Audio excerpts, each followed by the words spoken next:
السلام علیکم dear listeners, میں ہوں آپ کی ہوسٹ اقرا یاسین۔ میں امید کرتی ہوں کہ آپ سب لوگ خیر و عافیت سے ہوں گے۔ مہرالنساء شاہ میر کے ناول بسمل کے پارٹ 20 کو لے کر آپ کے لیے حاضر ہوئی ہوں، تو جلدی سے آ جاتے ہیں ناول کی جانب۔ اگلی صبح قسم کے نیلے شیشے بارش کی بوندوں سے مزین تھے۔ موٹے موٹے قطرے شیشے کی عمارت کے سر کی اونچائی سے پھسل کر پستی کی طرف جا رہے تھے۔ قریب آ کر دیکھو تو بارش کے یہ موٹے موٹے قطرے عمارت کے شیشوں پر ایک آرٹ کی مانند دکھتے تھے، ایک خوبصورت اور لاجواب آرٹ۔ کیس کمبیر اپنے آفس میں تھا۔ جی بالکل، اپنے کزن کو 3 عدد گولیاں لگنے کے بعد بھی وہ آفس میں تھا۔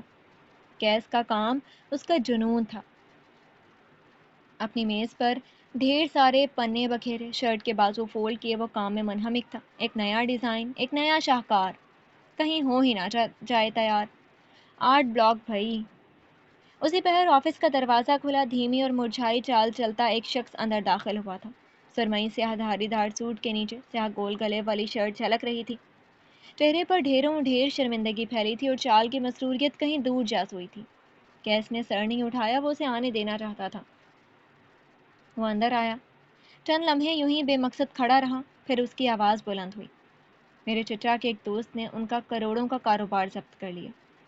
آدھا ارب کہانی سناتے ہوئے گلاس وال کے قریب جا کھڑا ہوا۔ چچا نے اپنے دوست کی بہت منت سماجت کی، غصہ دکھایا، پیار سے سمجھایا، لیکن وہ ٹھیک نہیں سمجھا۔ کیس گردن جھکائے کام کرتا رہا، یا پھر کام کرنے کی کوشش۔ چچا تہی دامن رہ گئے اور کئی سال معاشی تنگ دستی میں گزار دیے۔ اس نے سانس لینے کا وقفہ لیا۔ ڈرامے باز نہ ہو تم۔ کئی ماہوں سال بعد وہ آدمی واپس لوٹ آیا اور میرے چچا کے پیروں میں گر کر معافی مانگی۔ چچا نے اس پرانی دوستی کے صدقے معاف کر دیا۔ اس نے معافی پر زور دیا۔ چچا کہتے تھے دوست چاہے آپ کا سر قلم کر دے، لیکن جب وہ معافی مانگنے آئے تو معاف کر دو۔ وہ جتا رہا تھا۔ کیس نے اب بھی سر نہیں اٹھایا، البتہ رنگین پینسل اٹھا کر ڈیزائن میں رنگ بھرنا شروع کر دیا۔ ایک ادھورا بیکار ڈیزائن، منہمک، بے پرواہ، غیر مروت۔ براق اگلے کئی لمحے اسے دیکھتا رہا۔ وہ مشین نما آدمی کچھ نہیں بولا تھا۔ اس نے گلا کھنکھارا اور ایک اور کہانی شروع کر دی۔ بڑے ماموں کے ایک دوست تھے، بہت قریبی عزیز من حبیبی ٹائپ۔ ماموں اور ان کے دوست کی ایک دن کسی سیاسی مسئلے پر بحث ہو گئی۔ پھر پتہ ہے کیا ہوا؟ ایک لمبا ڈرامائی وقفہ۔ ماموں کے دوست نے ایک لمبا تیز دھار چاقو ان کی کمر میں گھسا دیا۔ بس پھر کیا تھا؟ ماموں بیچارے کے دونوں گردے فیل ہو گئے۔ براق نے اپنے لہجے میں ساری دنیا کا دکھ سمو لیا، لیکن مجال جو کیس نے نظر اٹھا کر اسے دیکھا۔ 1 منٹ کے صدمے کے بعد براق ایک بار پھر بولنا شروع ہوا۔ کئی سال ماموں نے آدھی ادھوری زندگی گزاری، نہ شادی کی، نہ بچے کیے، بس ایک لاش کی مانند جیتے رہے۔ لیکن پھر ایک دن جانتے ہو کیا ہوا؟ ڈرامائی تاثرات ایک بار پھر۔ کڑکتی بجلی، برستی بارش، جان جوکھم میں ڈالتا طوفان، اور ان سب کے بیچ ماموں کا دوست واپس آ گیا۔ ماموں سے اپنے کیے کی معافی مانگی، اور جانتے ہو ماموں نے کیا کیا؟ یوں لگتا تھا وہ بتانے کے لیے بے چین تھا۔ ماموں نے اسے معاف کر دیا۔ براق حنیف نے ایک ایک لفظ پر زور دیا تھا۔ آپ کی کیس نے سیاہ آنکھیں اٹھا کر اسے دیکھا۔